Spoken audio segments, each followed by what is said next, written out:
संविधानाचं पालन करणार आहे, त्याच्या मनात कुठेतरी भाईचारा आहे. आणि भाईचारा असल्यामुळं तो हिंदू सलूनवाल्याकडे न जाता त्या जिहादी इस्लामिक त्या मुस्लिम सलूनवाल्याकडे स्वतः केस कापण्यासाठी गेला आणि सोबत आपली 3 वर्षांची कन्या चिमुकली तिला सोबत घेऊन गेला. सगळे त्या दुकानामध्ये केस कापणारी जी माणसं आहेत ती मुसलमान आहेत, जिहादी प्रवृत्तीची. एका मुस्लिम कामगारानं याला खुर्चीवर बसवलंय, याचे केस कापायला सुरुवात केली. आता जे केस कापतात त्यांना माझं बोलणं कळल, एकदा माणूस बसला की काम झाल्याशिवाय उठता येत नाही. आणि ते लेकरू बाजूच्या खुर्चीवर बसलेलं आहे. तेवढ्या संधीचा फायदा घेऊन त्याचाच सोबती, त्याचाच सहकारी दुसरा मुस्लिम तो केस कापणारा जिहादी त्या लेकराला उचलून बाजूला घेऊन जात आहे. आणि मग माझी मुलगी कुठं गेली, दुकानात होती बसलेली, म्हणून हा आपला हिंदू जो केस कापायला गेलाय तो ताडकन उठतोय, माझी मुलगी कुठे आहे. आणि नंतर असं समजतंय की त्या बाळाला बाजूला घेऊन गेले, तिच्यावर अतिप्रसंग करण्याचा प्रयत्न झालाय, ज्या भाषणातही बोलता येणार नाही आणि त्यावर चर्चा करण्यात अर्थ नाही. हे सगळं त्या लेकराच्या बाबतीत घडतंय. तो बाप आपल्या मुलीला घेऊन घरी गेलाय. घरी गेल्यानंतर ती 3 वर्षाची कन्या, ते बाळ आपल्या बापाला सांगतंय की माझ्या बाबतीत त्या सलूनवाल्या काकांनी चुकीचं वर्तन केलंय आणि जे काही तिच्या बाबतीत घडलंय तो बाप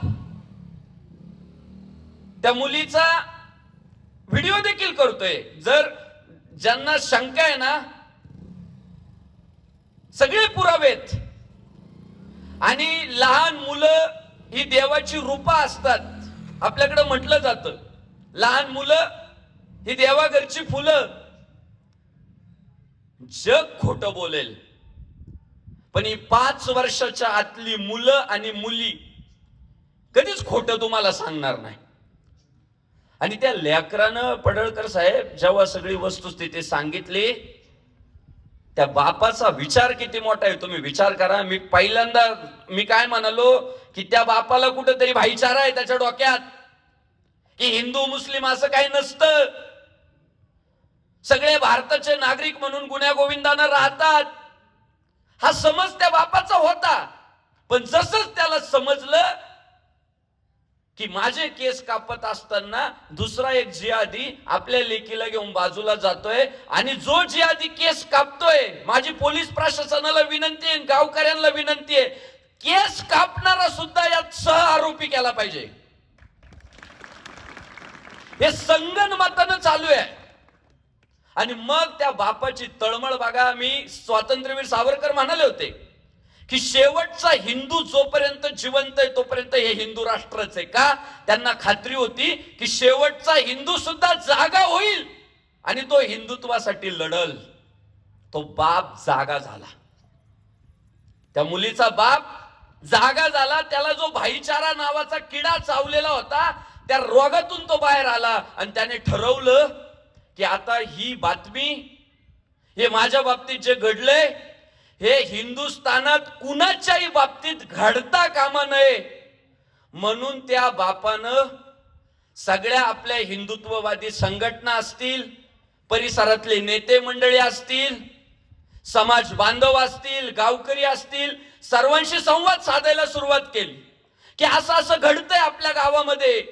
एक जण केस कापत राहतो आणि दुसरा आपल्या लेकरांना बाजूला घेऊन जातो. आणि तुम्ही बघा, शक्यतो गावातला, मी पण खेड्यात वाढलेला माणूस आहे, गावातल्या बापाला खूप काम येतो, तो जेव्हा केस कापायला जातो ना, तो नेहमी त्याचं लेकरू सोबतच घेऊन जातो.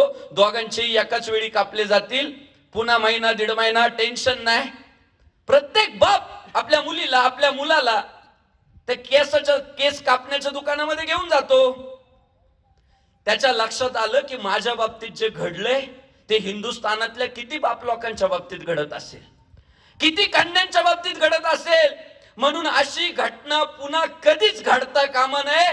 त्यामुळे त्या बापानं स्वतःबद्दल लोक काय विचार करतील, काय टीका टिप्पण्या होतील याचा कुठलाही विचार न करता जाहीरपणे गावकऱ्यांना सांगितलं ही घटना अशी अशी घडत होती. मी ताडकन उठलो खुर्चीवरनं, माझी मुलगी कुठे असा आरडाओरडा केला. तेव्हा तो प्रकार उघडकीस आला. गावकऱ्यांनो, तुम्हाला पटल का नाही मला माहित नाही, पण हाच बाप जर म्हटला असता लहान लेकरू आहे, नेऊन नेऊन कुठं नेणार आहे, चॉकलेट बिस्किट खाऊ घालल, आणि त्या बापानं जर आरडाओरडा केला नसता तर हा जो प्रकार हिंदुस्थानात सुरू आहे तो प्रकार जगासमोर आला नसता. हे प्रत्येक ठिकाणी सुरू आहे आणि याला धर्म बहुतांशी कारण आहे. अनेक धर्मांमध्ये शिकवलं जात आहे की या हिंदूंना बाटवा, यांच्या लेकी बाळी नासवा, यांच्या सोबत जेवढा म्हणून काही जिहाद करता येईल तेवढा जिहाद करा, अशा पद्धतीच्या शिकवणी दिल्या जात आहे. आणि त्याचे चटके ह्या लहान लहान लेकरांना बसताय. हो, आज लहान लहान लेकरं पाहिल्यानंतर कुणाच्याही अंतःकरणात असा भाव जागृत होतो की चालता बोलता देव आपण पाहतोय, पण या नराधमांना ते दिसत नाही.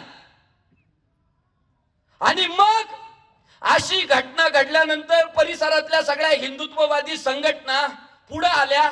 आज मी गावकऱ्यांचं अभिनंदन करतो की अनेक लोक आतापर्यंत हिंदुत्ववादी नव्हते, पण ही घटना घडल्यापासून गावकऱ्यांनी ठरवलं की नाही, कुठेतरी हिंदुत्वाचं पालन करणं ही काळाची गरज आहे.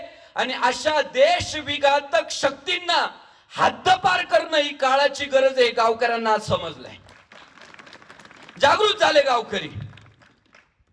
दुर्दैव आहे की इतकी गंभीर घटना घडल्यानंतर, समाज मनाला कळल्यानंतर काही लोक म्हणताय की किरकोळ घटना आहे.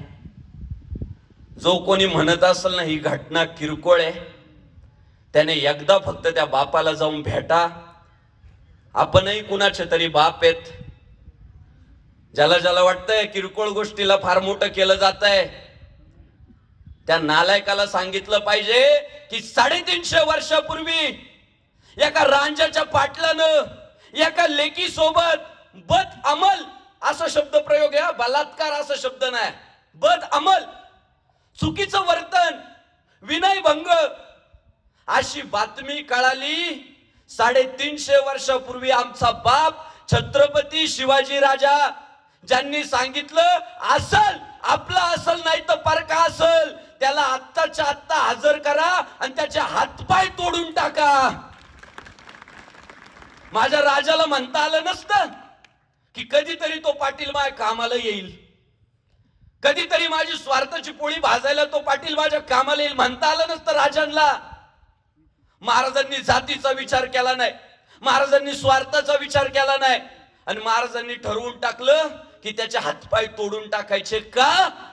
की भविष्य काळात माझी कोणतीही लेख जेव्हा गावातून चालत राहील ना, तेव्हा तिचा आत्मविश्वास ढासळणार नाही, ती खचणार नाही.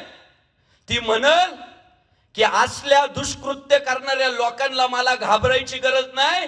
का? तर माझा भाऊ छत्रपती शिवाजी राजा माझ्या पाठीशी आहे. आज जी लोक म्हणतायत ही किरकोळ घटना आहे, मी सगळ्या माता भगिनींना सांगतो त्या व्यक्तिमत्वांचा भेद पाहायची जबाबदारी तुमची आहे. लाज वाटत नाही ही किरकोळ घटना आहे म्हणत असताना? मग उद्या महिलांची आबरू काय रस्त्यावर आहे? काही त्यांना मान सन्मान, अरे स्त्री ही देवाऱ्यातली देवता आहे. भगवान श्री रामचंद्र प्रभूंचा संपूर्ण लढा हा स्त्रीच्या स्वातंत्र्यासाठी आहे, स्त्रीच्या गौरवासाठी आहे, तिच्या सन्मानासाठी आहे. छत्रपती शिवाजी महाराजांचा बापही श्रीमंत आहे, मामा श्रीमंत आहे, त्यांचा सुद्धा लढा ना माता भगिनींसाठी आणि गोठ्यातल्या गायीसाठीच आहे. गोट्यातली गाय वाचली पाहिजे आणि घरातली माय वाचली पाहिजे. म्हणून आयुष्याची 50 वर्ष छत्रपती शिवाजी महाराजांनी सह्याद्रीच्या दऱ्याखोऱ्यांमधून जीव घेत आणि जीव घालवली. कितीतरी मावळे शहीद झाले. तेव्हा आपण भगवा ध्वज फडकताना पाहिला. म्हणून माझं माता भगिनींना सांगणं आहे की ज्यांना ज्यांना असं वाटतं छोटी घटना मोठी केली जाते, छोटी घटना मोठी केली जाते, त्यांना जाब विचारणं तुमचं काम आहे. आम्ही तर आहेच.